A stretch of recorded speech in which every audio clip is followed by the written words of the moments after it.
नमो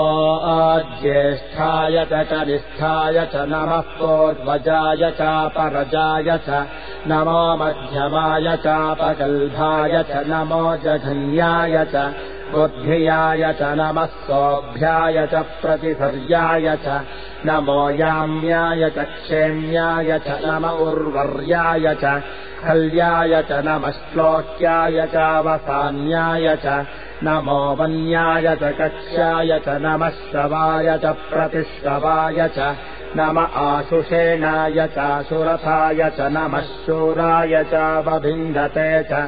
नमो वर्मिणे च वरोधिने च नमो बिल्मिने च कवचिने च नमः श्रुताय च श्रुतसेनाय च नमो दुन्दुभ्याय च हनन्याय च नमो धृष्णवे च प्रमृषाय च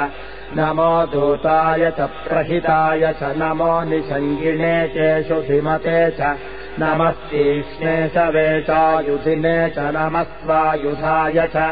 सुधन्वने च नमः श्रुत्याय च पथ्याय च नमः कात्याय च नीप्याय च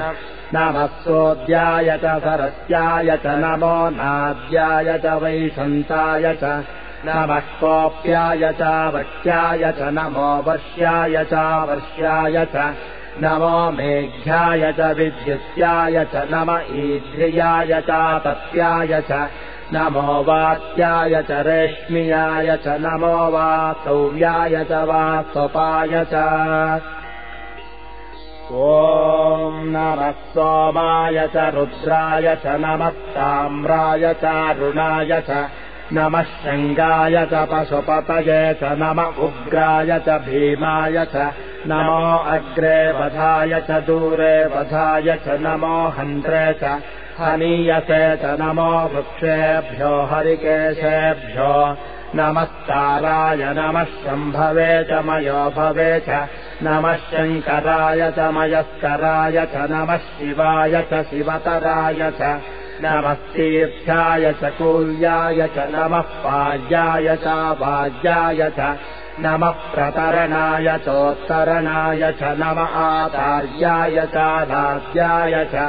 नमः शिष्याय च फेन्याय च नमः सिकत्याय च प्रवास्याय च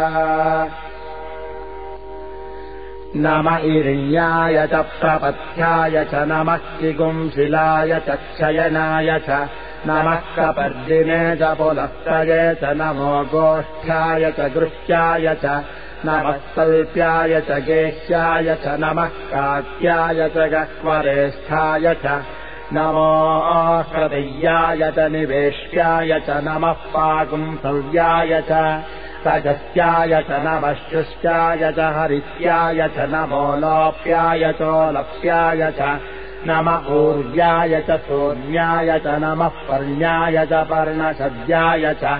नमोपगुरमाणाय चाभिघ्नते च नम आक्षिदते च प्रक्षिदते च नमो वह्किरिकेभ्यो देवानागुंहृदयेभ्यो